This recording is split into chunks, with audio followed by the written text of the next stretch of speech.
La diffusion vient de démarrer. Tous les participants sont en mode écoute seul.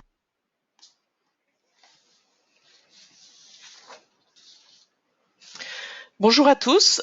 Nous allons commencer donc cette conférence en ligne sur le premier niveau de formation à la méthode Tomatis.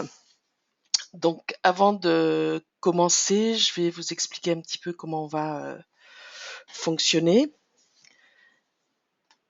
Alors, donc au niveau du panneau de contrôle que vous avez sur votre ordinateur, vous avez la possibilité, si vous souhaitez intervenir, de lever la main pour poser une question à l'oral. Par contre, ça, on le fera à la fin de la présentation parce qu'il est très difficile de faire la présentation et en même temps de gérer toutes les questions qui peuvent apparaître. Et sinon, vous pouvez écrire vos commentaires ou questions dans la zone qui est marquée avec questions. Et pareil, à la fin de la présentation, je répondrai à toutes vos questions. J'aimerais, si c'est possible, que quelqu'un puisse m'écrire une question, n'importe, pour me dire si vous voyez bien mon écran et si vous m'entendez bien, s'il n'y a pas un problème à ce niveau-là. Donc, je ne sais pas si quelqu'un dans la zone des questions peut confirmer que vous recevez bien les informations. Ok, apparemment ça marche. Ok, merci beaucoup. Donc, on va commencer. Donc, je vais commencer par me présenter. Donc, je m'appelle Valérie Gasse, je suis psychologue clinicienne et je suis consultante Tomatis et je travaille au centre Tomatis qui se trouve à Lorient. Je travaille également à celui de Rennes et au centre Tomatis de Paris et je travaille également, je fais beaucoup de formations sur la méthode Tomatis, donc soit en France, soit à l'étranger. Donc voilà. Donc au niveau de cette présentation, je vais commencer par vous présenter le groupe Tomatis, quelques slides sur le groupe. Donc l'entreprise Tomatis Développement a été créée en 2000 par Christian Tomatis, qui était le fils d'Alfred Tomatis, et Thierry Gaujarang, qui est l'actuel président du groupe. Et Tomatis Développement est propriétaire exclusif du savoir-faire et de la marque Tomatis, ainsi que Toxup, Solicen, et ainsi que plusieurs brevets déposés par Alfred Tomatis. Elle est la seule autorisée donc à fabriquer et distribuer les produits et les services existants sous les marques précitées, ainsi que pour former les professionnels à la méthode développée par Alfred Tomatis, ainsi que la méthodologie utilisée dans ces équipements pour appliquer la méthode Tomatis. Alors, il y a à peu près 1470 professionnels Tomatis dans le monde. Nous avons à peu près 900 praticiens de niveau 1, environ 220 praticiens de niveau 2, 290 consultants Tomatis, et il y a environ 220 écoles dans le monde qui utilisent la méthode Tomatis. Les professionnels que nous formons, donc ça vient de différentes professions, donc ça peut être des enseignants qui vont appliquer la méthode Tomatis dans leur cadre professionnel. Il y a des psychologues, neuropsychologues, psychothérapeutes. Ensuite, il y a tout ce qui touche tout ce qui est équilibre moteur, etc. Donc avec les psychomotriciens. Il peut y avoir aussi des médecins, que ce soit ORL, généralistes, psychiatres. Il y a différents médecins qui se forment à la méthode Tomatis. Ensuite, on a tout ce qui est orthophoniste, les professionnels de la voix ou de la musique, donc ça peut être des professionnels, des chanteurs professionnels ou des musiciens professionnels qui veulent utiliser effectivement la méthode Tomatis, ainsi que tout ce qui est pour les comédiens, des musicothérapeutes, des ergothérapeutes, donc il y a différents champs d'application au niveau de la méthode Tomatis. Dans les enseignants, on retrouve également tout ce qui est apprentissage des langues étrangères, puisque la méthode Tomatis a une application qui est dédiée à tout ce qui est intégration linguistique. Une présence internationale, donc pour vous donner un petit peu une idée des différents pays, même s'il y en a d'autres, mais bon, vous voyez un petit peu la couverture au niveau international. Donc en 2014, on a fait à peu près 35 formations de niveau 1 dans 18 pays, 11 formations de niveau 2 dans 9 pays et 5 formations de niveau 3 dans 5 pays.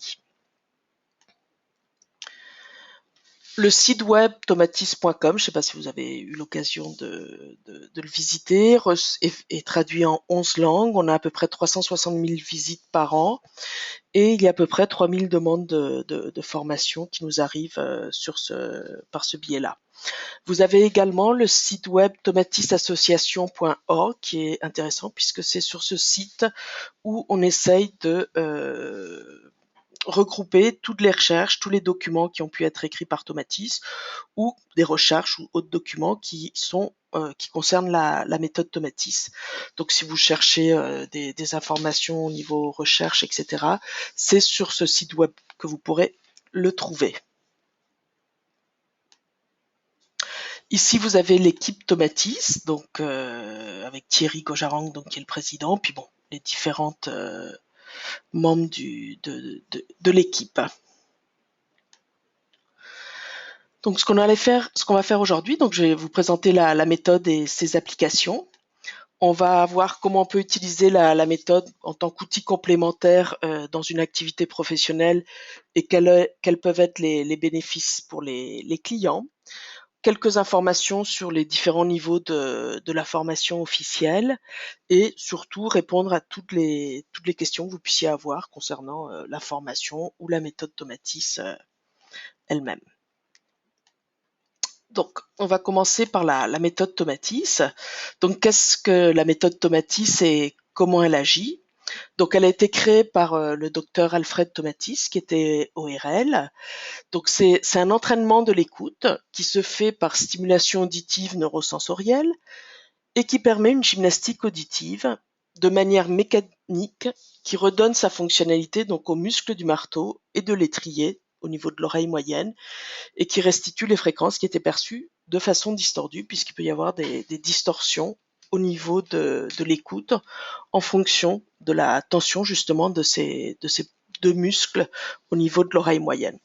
Ça, c'est une partie du travail. Ensuite, il y a tout le travail qui se fait ensuite au niveau de l'oreille interne et de la transmission de l'information au niveau de la cochlée, au niveau sensoriel et également au niveau du système vestibulaire qui touche tout ce qui est intégration du schéma corporel, tonus musculaire, la posture, l'équilibre et la cochlée qui va avoir une incidence au niveau de tout ce qui est analyse, décodage des sons, reproduction des sons, etc.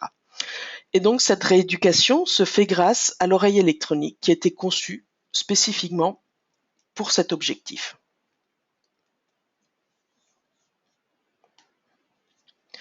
Donc Tomatis était médecin chirurgien, ORL et phoniatre. Il était le fils d'Humbert Tomatis qui était chanteur d'opéra, ce qui a été très important dans la vie de Tomatis. Et c'est pour cela qu'il s'est beaucoup intéressé effectivement à la boucle audio-vocale, la relation entre l'oreille et la voix. C'est comme ça qu'il en est venu à sa première loi. Il s'est rendu compte que les chanteurs qui venaient le voir au niveau de sa consulte privée en tant que médecin avait du mal à reproduire certains sons. Et c'est là où il a commencé à faire des audiogrammes et il s'est rendu compte qu'il manquait certaines zones fréquentielles au niveau auditif, ce qui faisait que les chanteurs ne pouvaient pas reproduire ces zones-là. Et c'est en essayant de rééduquer les chanteurs en utilisant leur voix, avec des systèmes de filtres, qu'il a réussi effectivement à réincorporer les harmoniques manquantes dans la voix du sujet. C'est à partir de là qu'il a mis en place les différents modèles d'oreilles électroniques.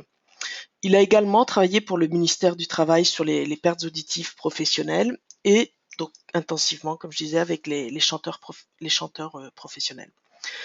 Donc c'était le premier à faire la relation entre audition et phonation et par extension entre écoute et communication.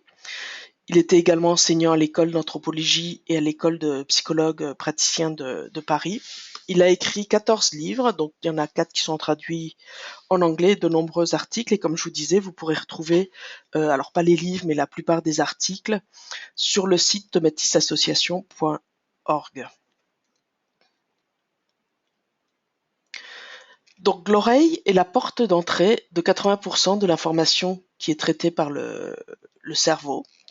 Donc l'oreille a différentes fonctions. La première, c'est l'audition. Ensuite, à cette fonction d'audition va se greffer la fonction d'écoute.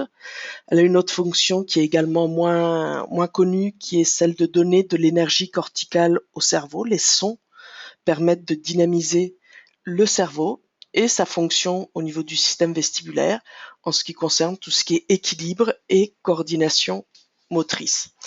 Et si l'oreille ne fonctionne pas correctement au niveau neurosensoriel, toutes ces fonctions peuvent être affectées à différents niveaux avec des conséquences plus ou moins importantes pour le sujet. Donc on va travailler sur sur la méthode Tomatis travaille sur l'écoute, qu'il faut bien différencier de l'audition, c'est-à-dire que entendre, c'est une capacité physiologique, soit il y a une transmission au niveau sensoriel, soit il n'y en a pas, donc soit on perçoit, soit il y a une surdité. Et à cette audition se grève l'écoute, qui est un choix psycho-affectif. Je décide effectivement d'écouter ou pas. Donc il va falloir faire un choix, il va falloir sélectionner l'information que je décide de laisser passer ou pas. Il faut apprendre à viser, à focaliser sur ce qui m'intéresse. Beaucoup de personnes ont du mal justement dans cette capacité à pouvoir viser et couper avec les bruits environnants. Il faut être prêt à recevoir et intégrer l'information, que ça soit au niveau j'allais dire mental, mais également au niveau corporel. Tomatis parlait beaucoup de posture d'écoute pour pouvoir intégrer l'information et la reproduire correctement, pouvoir sentir intuitivement aussi l'information, s'intéresser.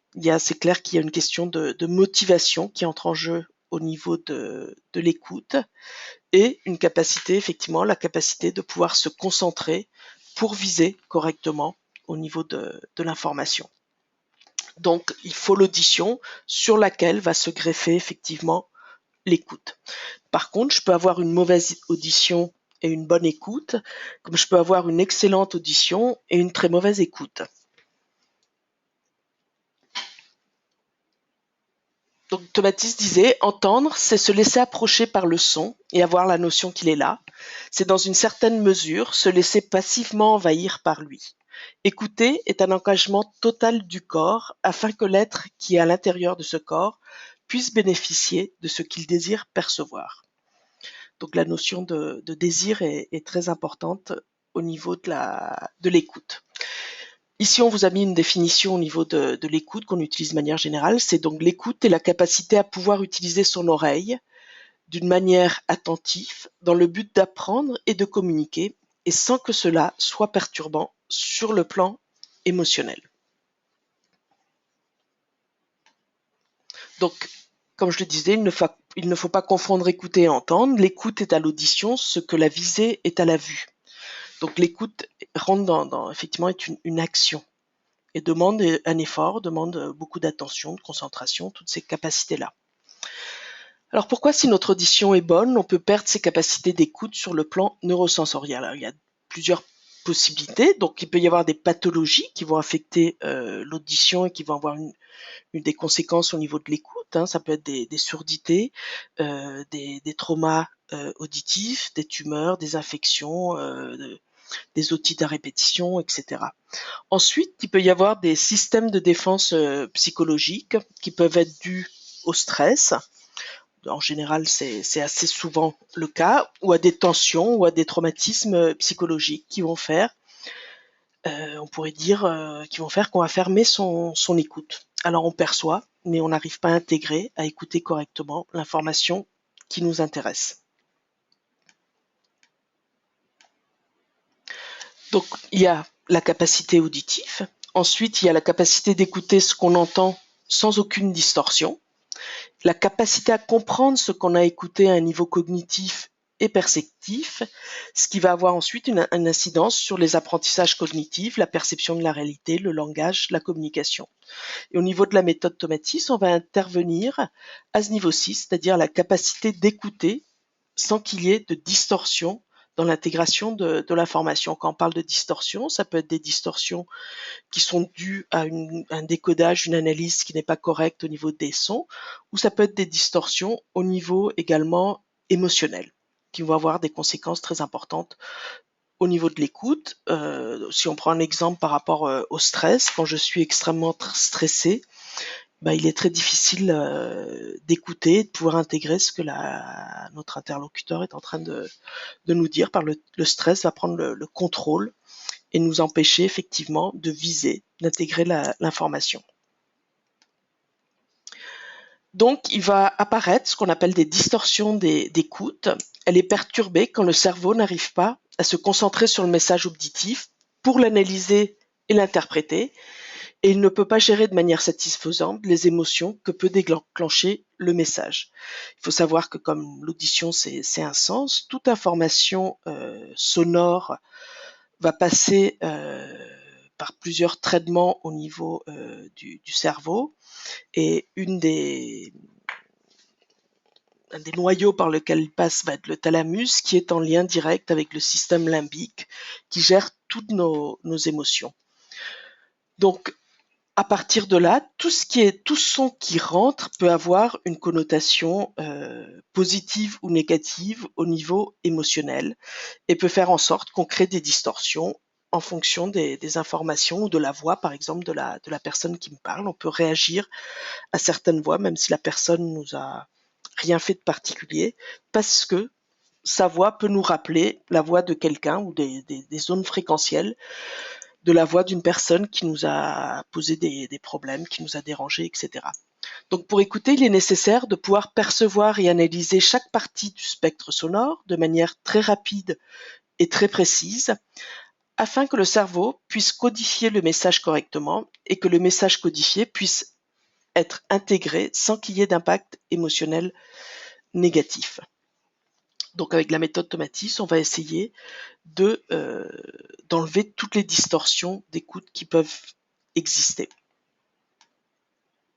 Donc qu'est-ce qui se passe au niveau de l'oreille moyenne?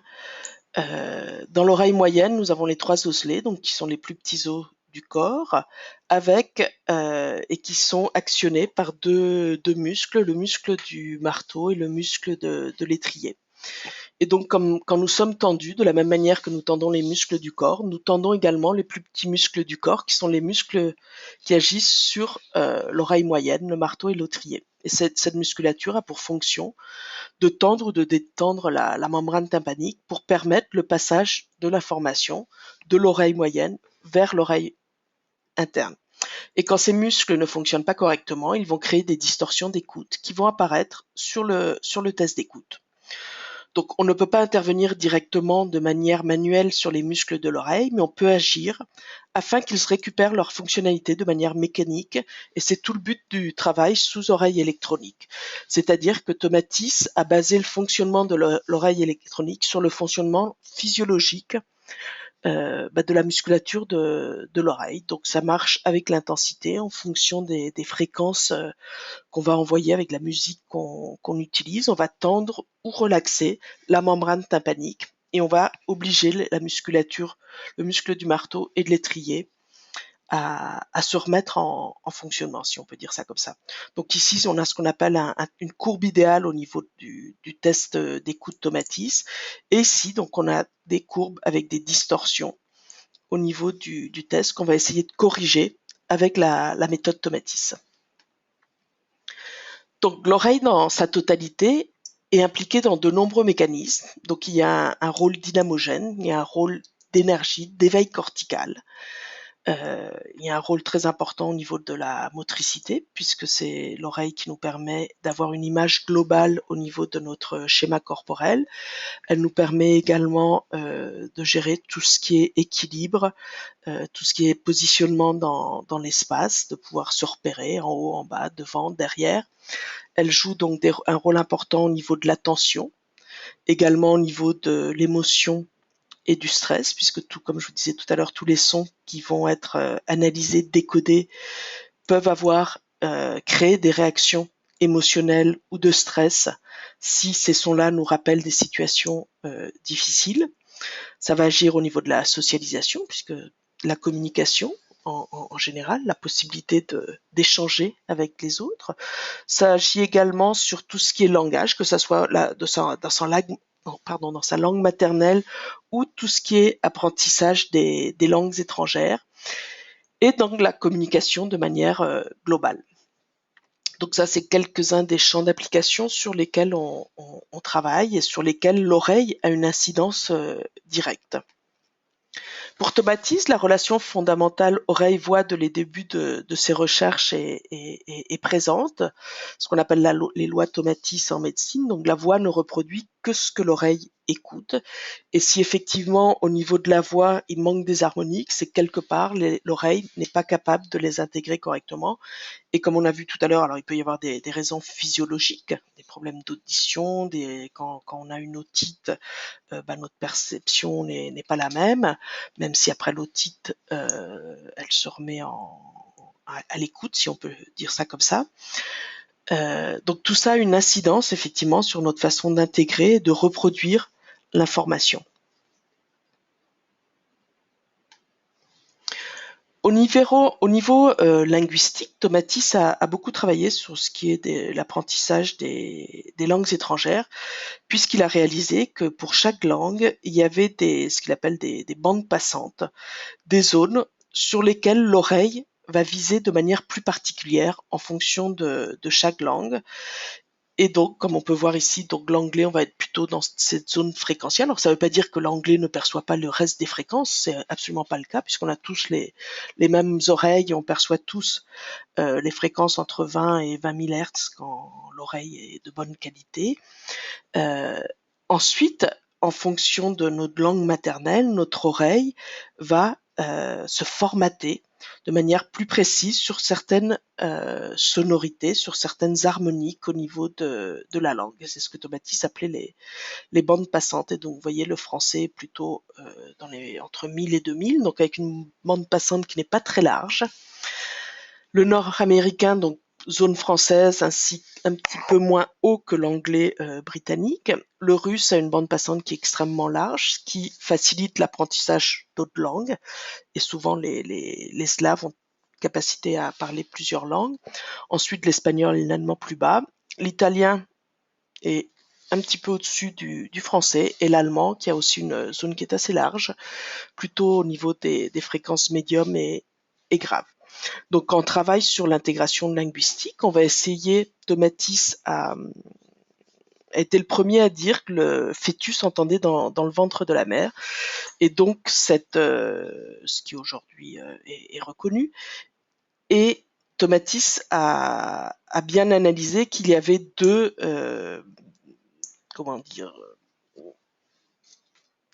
buts, on va dire, au niveau de la voix maternelle. Un qui est un but émotionnel, affectif par rapport au fœtus, mais l'autre étant l'intégration de la prosodie de la langue maternelle.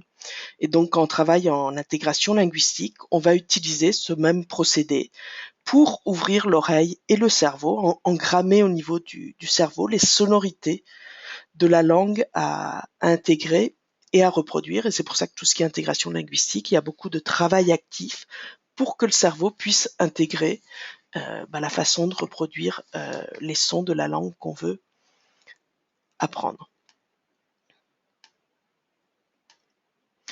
Donc, comment on peut intégrer la méthode Tomatis à son activité professionnelle? Alors, il faut savoir que c'est une méthode, on considère la méthode Tomatis comme une méthode complémentaire au travail professionnel sur lequel qu'on a. Donc, ça ne remplace pas l'intervention thérapeutique professionnelle.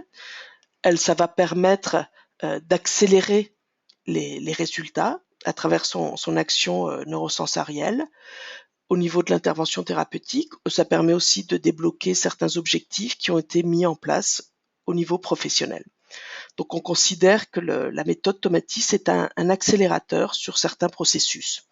Mais il faut surtout pas penser que ça remplace l'intervention du professionnel.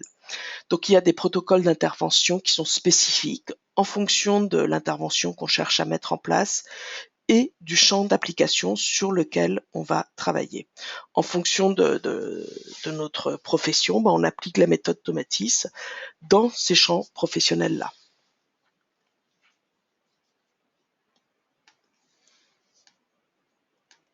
Alors, quelques avantages qu'on peut avoir avec la méthode Tomatis, par exemple sur le plan physique, on va travailler donc sur l'équilibre et la maturité vestibulaire.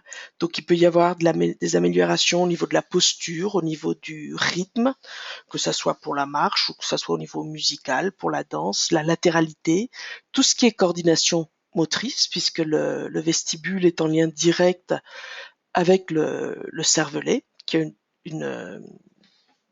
une fonction extrêmement importante au niveau de tout ce qui est coordination des mouvements. On va voir une action sur la motricité, que ce soit la motricité fine ou pas, tout ce qui est référence spatio-temporelle et tout ce qui est organisation au niveau de l'espace. Donc ça, c'est certains des résultats qu'on obtient sur le plan physique en fonction des protocoles qu'on va utiliser, en fonction des difficultés de notre client. Au niveau intrapersonnel, il peut y avoir un mieux-être émotionnel, donc moins de frustration, une meilleure tolérance à la frustration, des prises de conscience qui vont faire que la personne va avancer plus rapidement, une autorégulation, plus d'estime de soi et de confiance en soi. Souvent, il y a une augmentation au niveau de la motivation, également plus d'empathie, une gestion du stress et de l'anxiété qui va s'améliorer. La personne se sent plus en sécurité et est capable de prendre des décisions. Sur le plan interpersonnel, ça va jouer sur les habiletés sociales, sur le plan de la communication, au niveau de l'écoute et de la communication. Et au niveau des fonctions cognitives et exécutives, il va y avoir une amélioration dans la qualité d'écoute, que ce soit au niveau de l'attention, dans la rapidité d'intégration de l'information, également qu'il n'y ait pas de distorsion dans l'intégration, donc une intégration correcte de l'information, l'analyse du son et discrimination sonore, qu'elle soit plus précise et rapide, ce qui permet une codification du message plus rapidement. Ça joue également au niveau de la mémoire, de la compréhension verbale, de l'auto-écoute, l'écoute de l'autre également, puisqu'on travaille beaucoup aussi au niveau de la boucle audio-vocale, au niveau de son autocontrôle, au niveau du langage. Ça permet des réponses rapides et adaptées à l'environnement, motivation et intérêt dans la communication qui va être accrue, amélioration du contrôle vocal et de la reproduction des sons, et amélioration également sur le plan du comportement, ce qui arrive souvent effectivement quand il y a moins de distorsion et que la personne effectivement arrive à intégrer correctement l'information qui arrive. Donc on a différents champs d'application en fonction des formations professionnelles. Donc par exemple au niveau de tout ce qui est psychopédagogie, pédagogie, enseignement, il y a tout ce qui est productivité, optimisation dans le champ des apprentissages. Donc ça, il y a plusieurs recherches qui ont été faites dans des écoles au niveau de la méthode Tomatis. Donc ça soit au niveau des difficultés d'apprentissage, des difficultés d'attention avec ou sans hyperactivité. Ça joue également sur les problèmes émotionnels, les problèmes de communication, problèmes moteurs et tout ce qui est, comme je le disais tout à l'heure, l'intégration des langues étrangères, que ce soit dans des centres d'apprentissage de langue ou également à l'école. Un autre champ d'application, c'est tout ce qui est orthophonie. Donc, il y a un travail au niveau de la voix, que ce soit aphonie, dysphonie, distorsion de la voix parlée ou de la compréhension, les aphasies, distorsion dans le langage, donc dysarthrie, dyslalie. Au niveau de la lecture et de l'écriture, donc on travaille beaucoup au niveau de la dyslexie, de la dysgraphie, et tout ce qui est fluidité verbale, avec par exemple le bégaiement. Donc la méthode Tomatis, généralement on conseille de la faire avant le travail en orthophonie ou en parallèle au travail en orthophonie, en étant très clair qu'on ne remplace absolument pas le travail orthophonique, et quand on travaille avec un enfant avec par exemple des difficultés de lecture, il est absolument nécessaire qu'il continue son travail orthophonique pendant les séances Tomatis. Au niveau de tout ce qui est audiologie, ORL, donc on peut travailler sur tout ce qui est discrimination sonore et mémoire auditive. D'ailleurs, ce n'est pas que dans ce champ-là. Récupération audiolinguistique après un problème auditif, donc on va essayer de remettre en route l'oreille moyenne. Problème d'équilibre et de coordination, on va essayer de développer à ce niveau-là. Tout ce qui est acouphène également. La latéralité et tout ce qui est optimisation de l'acceptation des appareils auditifs. On s'est rendu compte que souvent, après avoir fait des séances Tomatis et avec des modifications au niveau de l'écoute, les personnes acceptaient mieux le port de leurs appareils, et ils étaient moins gênés effectivement par l'amplification de l'appareil, puisque l'oreille moyenne avait récupéré un peu de tonicité musculaire. Ensuite, on a tout le champ donc psychologique au niveau de la santé, du bien-être. Donc là, on va travailler sur tout ce qui est dynamisation énergie corticale, donc augmentation de l'énergie physique, mentale et émotionnelle, donc plus de motivation dans la vie de tous les jours, plus de vitalité, de dynamisme, l'attention, la concentration, la mémoire accrue, une meilleure qualité du sommeil également. Il va y avoir de manière importante une baisse au niveau du stress et de l'anxiété, avec un effet relaxant sur l'hyperactivation de l'amygdale, du système sympathique et du système limbique.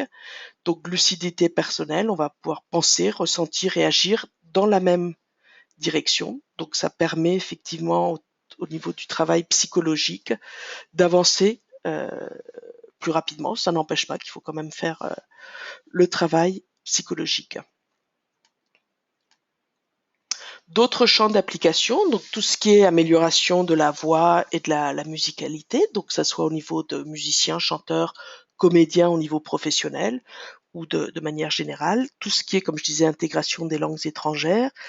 Il y a un autre domaine sur lequel on travaille, c'est tout ce qui est préparation à l'accouchement, donc avec deux objectifs principaux, donc la communication entre la maman et le bébé, et également travailler sur le stress par rapport aux femmes enceintes, puisqu'on sait aujourd'hui que le stress est extrêmement négatif pour le bébé pendant la grossesse. Et on s'est rendu compte que la méthode Tomatis permettait vraiment un travail en profondeur au niveau du stress. Comment ça se passe au niveau des séances Tomatis, au niveau de l'organisation des séances? Donc au départ, donc on fait déjà un bilan pour évaluer les difficultés, déjà décider si la méthode Tomatis s'applique ou pas aux difficultés de notre client. Et ensuite, on va faire une première session, donc on parle de session intensive, qui est une session de 26 heures, et on travaille 2 heures par jour, tous les jours, dans la mesure du possible. Alors ça va dépendre également des difficultés sur lesquelles on travaille. Vous imaginez bien qu'avec un enfant autiste, on ne va pas travailler sur 2 heures par jour tous les jours, mais on va peut-être commencer 5 minutes par jour pendant plusieurs jours, jusqu'à arriver à 1h30, 2 heures d'écoute par jour. Une fois qu'on a fini la première session de 26 heures, on va faire une pause de 4 à 6 semaines qui est absolument nécessaire, parce que c'est là où notre travail se met en place. Ça permet l'intégration de la stimulation qu'on a faite, et on va reprendre sur une deuxième session, pareil, qui est une session également de 26 heures au rythme de 2 heures par jour également. Après ça, on va faire une pause à nouveau. Alors il y a toujours un entretien de fin de session également, c'est pas noté sur le document. On fait à nouveau une pause qui là va aller de 8 à 12 semaines, et on va reprendre sur une troisième session de la même manière sur 2 heures par jour pendant 13 jours. Après, on peut continuer en fonction des difficultés. Il y a des cas, si je reprends le cas des enfants autistes, on va faire plusieurs sessions par an sur plusieurs années. Donc on peut travailler sur 3, 4, 5, 6 sessions par an en fonction du travail qu'on veut mettre en place et des difficultés. La moyenne étant de 3 sessions, c'est pour ça qu'au niveau de l'organisation, on vous montre 3 sessions, mais il peut y en avoir plus en fonction des difficultés. Ensuite, le temps d'écoute est en fonction de l'âge durée des programmes. C'est-à-dire qu'un enfant de 2 ans, on va pas travailler 2 heures par jour avec. On va faire une demi-heure, d'écoute par jour sur un programme de 10 heures. Donc c'est un programme qui est plus court. Le temps d'écoute également, c'est la même chose pour 3 ans, où là, on peut commencer à travailler 1 heure d'écoute par jour. Ça nous arrive de faire une demi-heure le matin, une demi-heure l'après-midi, et on fait un programme de 15 heures. À partir de 4 ans, on travaille 1 heure et demie, avec un programme qui est de 21 heures. Et c'est à partir de 5 ans ou plus où on commence à travailler 2 heures d'écoute par jour. Alors tout ceci va dépendre bien sûr de la maturité de l'enfant, puisque en fonction de ses difficultés, on peut décider s'il y a des gros retards avec un enfant de 4 ans, de commencer à une demi-heure par jour si c'est nécessaire. Et c'est pour que vous ayez une idée de comment ça se passe au niveau des séances. Alors, la formation professionnelle, donc au niveau de la méthode Tomatis, il y a 4 niveaux indépendants de formation. Donc il y a le premier niveau dont les objectifs donc c'est d'intégrer les bases de la méthode Tomatis et d'apprendre à utiliser donc la technologie ELMA sur la nouvelle oreille électronique qui s'appelle le ToxUp. Donc il y a introduction à la méthode, il y a des cours d'acoustique, d'anatomie, physiologie de l'oreille, les différents paramètres de la méthode Tomatis qui font qu'on obtient les résultats grâce à la bascule électronique, au passage entre le canal 1 et le canal 2. Donc tout ça, on l'explique lors du niveau 1. Et on vous apprend à comment utiliser les 10 programmes qui sont disponibles sur le ToxUp de niveau 1. Donc ces 10 programmes vont nous permettre de travailler sur différents axes qui sont l'émotionnel, le langage et tout ce qui est mémoire et attention. Donc cette formation de niveau 1 dure 3 jours. Ensuite, il y a le niveau 2 où là, on va introduire le test d'écoute Tomatis. Donc il va falloir apprendre à utiliser donc le test d'écoute Tomatis et son interprétation. Donc il y a un côté qui est très pratique qui consiste à faire le test d'écoute. Ensuite, on va travailler donc sur l'interprétation, sur des études de cas.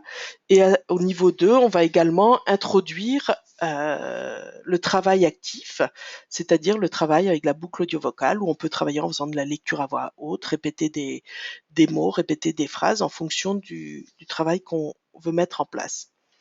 Ensuite, il y a le niveau 3, où là, on va commencer à travailler sur la programmation, c'est-à-dire à établir des programmes individualisés en utilisant tous les paramètres de l'oreille électronique. Donc là, on va se concentrer sur les bases de la programmation et sur son implémentation sur la nouvelle oreille électronique, plus des études de cas. On voit également, on va un petit peu plus à fond au niveau de l'interprétation du test d'écoute. Et le niveau 4, pareil, c'est un deuxième niveau de programmation et d'interprétation du test d'écoute. Et là, on va commencer également à travailler avec la voix maternelle si on décide, si nous sommes nécessaires d'utiliser la voix maternelle dans les programmes Tomatis. Donc pour chaque niveau, il y a on utilise le même matériel, c'est des portes électroniques qu'on va adapter à chaque niveau. Donc on peut effectivement, si je fais le niveau 1, passer au niveau 2, comme il n'y a aucune obligation de passer du niveau 1 au niveau 2. Après, tout dépend du travail qu'on veut mettre en place. Par contre, je peux utiliser le matériel que j'ai acheté au niveau 1 au niveau 2, puisqu'il y a un upgrade du programme manager qui nous permet de travailler avec l'oreille électronique. Ensuite, une fois qu'on s'est formé à la méthode Tomatis, quel que soit le niveau, il y a des formations en ligne à peu près tous les 2 mois sur différents thèmes, donc on n'est pas obligé d'y assister, mais on propose ces formations en ligne. Il y a le Google Group qui est extrêmement actif, où là, les praticiens et les consultants échangent sur des études des cas. Donc c'est intéressant, ça permet d'avoir aussi un soutien des autres professionnels, surtout quand on commence au niveau de la méthode Tomatis. Il y a une formation continue qui est organisée en France une fois par an sur 2 jours, où là on va soit des consultants automatistes peuvent ou des praticiens présenter soit des études de cas, ou on a des invités qui viennent présenter, parler sur des thèmes qui nous intéressent au niveau de la méthode Tomatis. Et ensuite, il peut y avoir des possibilités d'intervention personnelle et individualisée en fonction de la demande des praticiens et des consultants. Donc, on continue toujours la formation même une fois qu'on a fini. Alors, maintenant, je vais vous parler de la nouvelle oreille électronique Tomatis. Donc, elle s'appelle le ToxUp. Alors, c'est vendu, donc, c'est ceci c'est la machine. C'est vendu avec un casque filaire. Il y a possibilité d'acheter également des casques sans fil pour travailler en groupe ou avec des enfants. Parfois, c'est plus pratique aussi d'avoir des casques sans fil. Donc, au niveau du ToxUp, on peut travailler aussi en groupe avec un seul appareil. On peut brancher jusqu'à 40 casques sans fil. C'est ce qu'on utilise pour travailler soit dans des centres de langue, soit dans des écoles ou quand on fait de la recherche.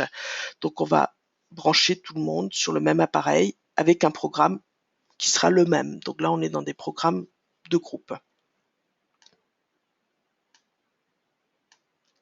Donc, le praticien niveau 1 doit faire la formation, il doit acheter un ToxUp et signer un contrat pour pouvoir avoir le certificat en tant que praticien automatiste de niveau 1. Donc, le contrat de licence de la marque et utilisation des marques Tomatis et ToxUp, comme elles vous sont proposées sans exclusivité, donc ça c'est dans le contrat. La possibilité donc d'utiliser les programmes qui sont sur le ToxUp, de suivre les formations en ligne dont je parlais, de participer au Google Group pour tout ce qui est échange d'expériences et questions. On est en train de terminer la base de données Tomatis. Donc là, ça va être une base de données sur laquelle il va y avoir plusieurs questionnaires qui vont permettre d'établir de manière plus facile, on va dire ça comme ça, le choix du programme à utiliser en fonction des difficultés.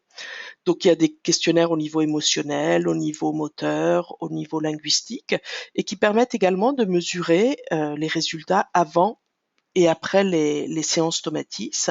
Donc là, on est en train de finaliser les traductions dans les différentes langues. Donc ça va être mis en place très, très prochainement. Ça permettra également d'avoir une base. Alors, c'est des questionnaires qui sont complètement anonymes. Seul le praticien dont c'est le client peut avoir accès aux informations personnelles de son client. Par contre, on peut utiliser, que ça soit Tomatis ou tout praticien ou consultant qui veut faire de la recherche, avoir accès à ces informations-là si il y a des projets de recherche. Mais tout sera complètement dans l'anonymat. Et c'est les clients qui remplissent directement les questionnaires sur Internet. Ensuite, vous avez donc accès au site web Tomatis. Il y a une partie membre au niveau du site web Tomatis dans lequel chaque personne formée apparaît donc sur le site Tomatis. Donc quand on recherche un praticien ou un consultant, on regarde sur le site. On peut également rajouter de l'information, c'est-à-dire on peut expliquer le travail qu'on fait en dehors de Tomatis, si on a d'autres activités professionnelles, etc. Donc ça fait on va dire un mini-site personnel dans le site de Tomatis, et les gens peuvent vous contacter directement en passant par le site de Tomatis. Et vous avez également accès à l'assistance technique s'il y a un problème sur votre matériel, que ce soit le ToxUp ou le casque, avec des délais d'intervention qui sont assez rapides au niveau remplacement du matériel, surtout s'il est sous garantie. J'ai pas les tarifs de la formation. Je suis désolé, j'ai oublié de mettre les tarifs. Mais bon, logiquement, vous avez dû recevoir ces informations-là. Donc, si vous souhaitez avoir plus de renseignements au niveau de la formation, il faut prendre contact avec Solange Basmayous, qui est la personne qui s'occupe des formations en France. Donc, vous avez son mail ici. Maintenant, on va passer aux questions que vous pouvez avoir. Alors, je ne sais pas s'il y a des gens qui veulent poser des questions à ce moment-là. Si vous avez des questions, je peux ouvrir votre micro. Il suffit de lever la main, d'appuyer sur la petite main. Comme ça, je verrai si vous avez des questions et je pourrai ouvrir votre micro. Ou dans la zone questions, sur votre panneau de gestion de la conférence, vous pouvez aussi écrire des questions si vous en avez. Donc là, je vais voir, je ne sais pas s'il y a des gens qui ont des questions, si vous voulez poser des questions, s'il y a quelqu'un qui veut lever sa main, ou comme ça, je pourrais ouvrir le micro, puisque tous les micros sont actuellement fermés pour des questions de bruit. Alors, je vois pas de questions écrites. Alors, je sais pas si vous avez envie de poser des questions. Je sais pas si vous voyez sur votre panneau de configuration, il faut appuyer sur la petite main. Et ça permet de m'indiquer s'il y a des questions. Ou comme je vous disais, d'écrire vous pouvez écrire dans le chat ou dans la zone questions, comme vous le souhaitez.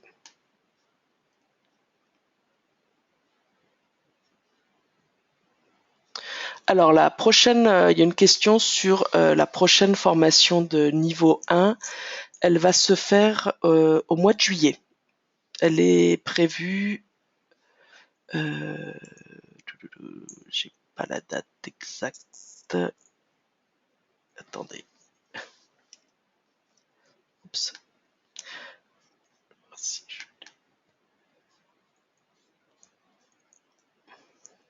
Je regarde les dates de formation qui sont prévues. Alors la prochaine, c'est du 17, c'est en juin, pardon. Elle est du 17 au 19 juin.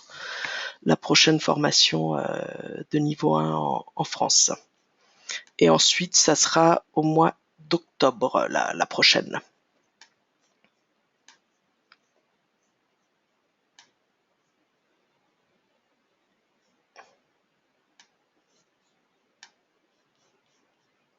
Alors, je vois qu'il y a une question. Donc, bonjour, je suis enseignante d'anglais. Quelle application pratique peut-on imaginer? Alors, je suis pas sûre de comprendre la question, mais bon, au niveau de l'intégration linguistique, le travail qu'on fait, soit dans des centres de langue, soit dans des écoles, c'est qu'on va préparer l'oreille des personnes à intégrer la prosodie, le rythme, l'intonation de la langue qu'on veut apprendre. Donc ça facilite l'apprentissage. Il y a une étude d'ailleurs qui a été faite que vous pouvez trouver sur le site tomatisassociation.org, qui a été faite sur 6 universités européennes où la méthode Tomatis a été utilisée pour l'intégration, l'apprentissage de langue. Et au niveau des résultats, on est arrivé en tête, on va dire ça comme ça, avec un gain de temps de 50% sur l'apprentissage d'une langue. C'est un petit peu comme si le cerveau était préparé à intégrer l'information dans la langue qu'on veut apprendre. Donc il n'y a plus tout ce travail de décodage, d'analyse qui parfois est extrêmement difficile en fonction des capacités de chacun au niveau du formatage du cerveau, sonorité de la langue à intégrer. Donc je pense qu'au niveau linguistique, oui, il y a beaucoup de choses intéressantes qui peuvent être mises en place.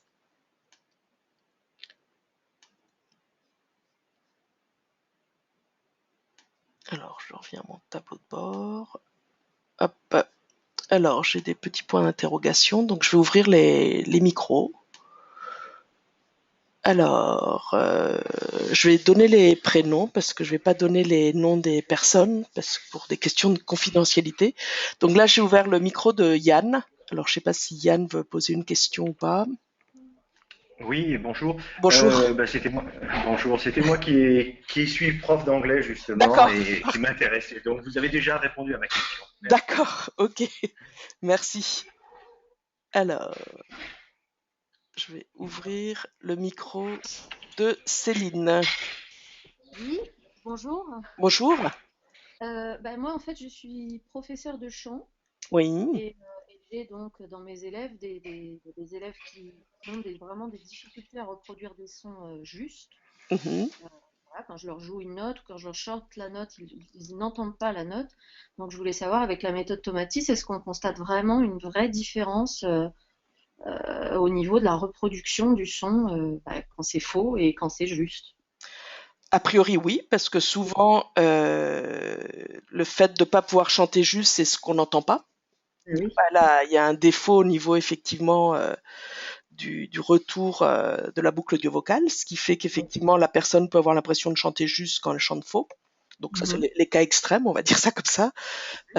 Et en rééduquant effectivement au niveau de la reproduction auditive des sons, oui, c'est clair qu'il y a une modification à ce niveau-là. C'est comme ça que Tomatis en est venu à mettre en place sa méthode, hein. Alors, il travaillait avec des chanteurs professionnels, mais dès qu'il y avait des problèmes XY suite, il s'abîme la voix en chantant, etc., bah, il se rendait compte qu'il perdait la capacité à reproduire correctement certains sons. Et Oui, c'est comme ça qu'il y en est arrivé à les rééduquer. d'accord, d'accord. Merci. Je vous en prie. Alors, je vais remonter dans les questions.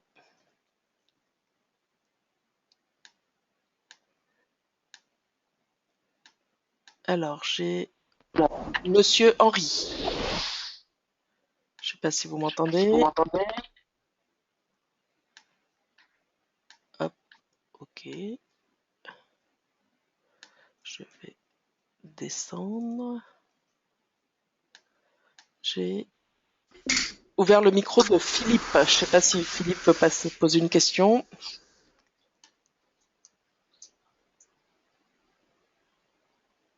Ah, est-ce qu'il y a une question? Ça dit, est-ce que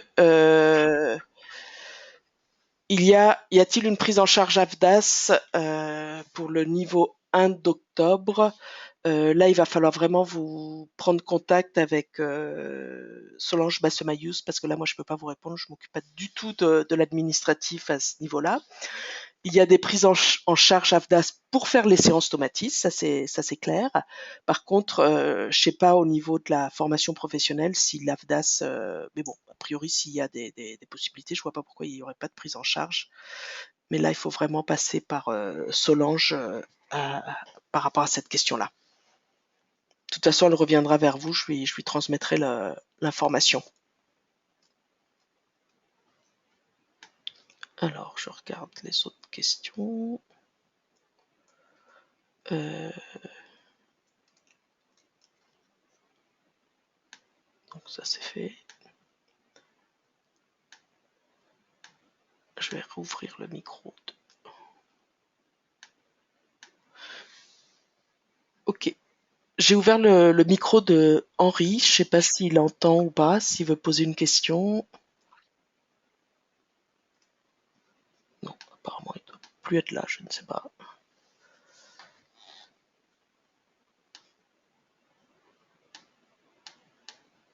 Ok, je ne vois pas d'autres questions pour le. Attendez, si je vais ouvrir un micro.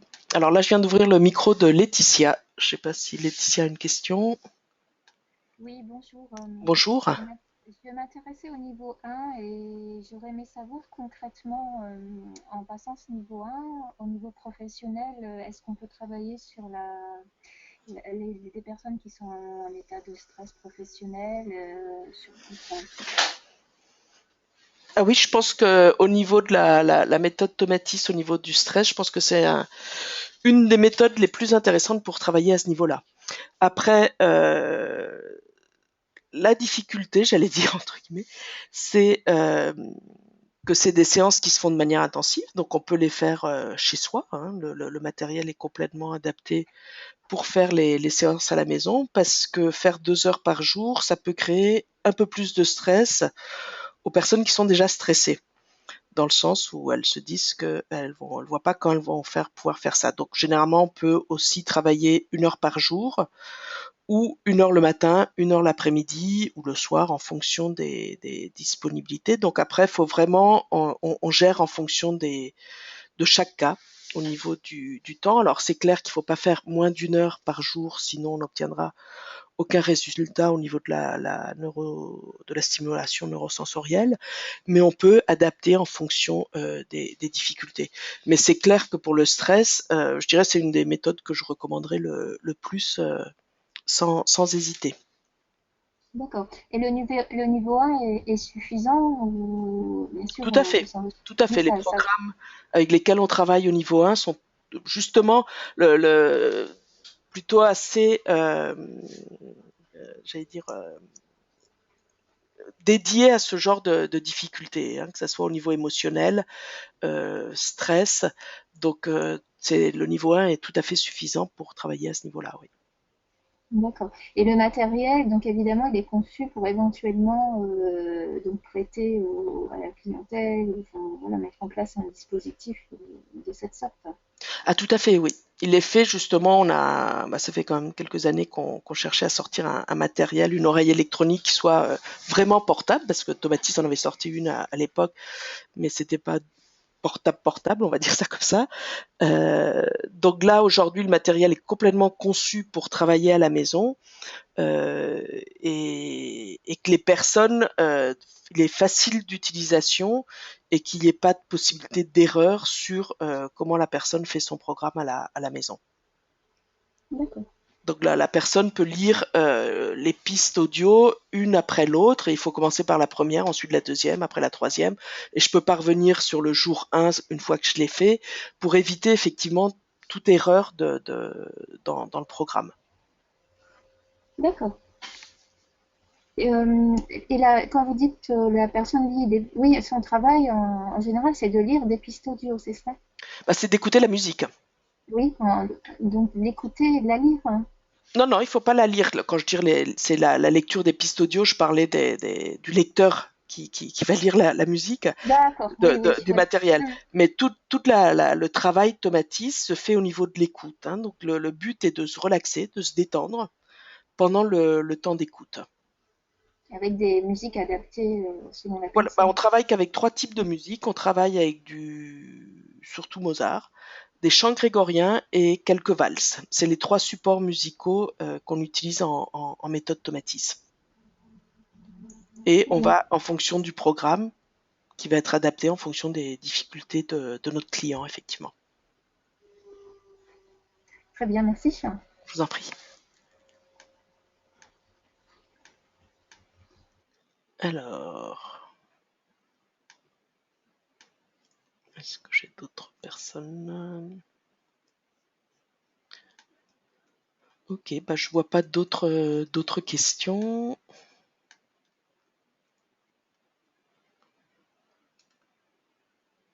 Ok, donc je vais arrêter là la conférence. Nous avons la conférence a été enregistrée, donc vous allez la recevoir par mail. Et si, comme je vous disais, Madame Solange va reprendre contact avec vous. Et si vous avez des questions, n'hésitez pas à prendre contact avec Solange Bassomayous. Voilà. Merci beaucoup de votre participation et de votre écoute. Puis je vous souhaite une bonne après-midi. Au revoir, merci.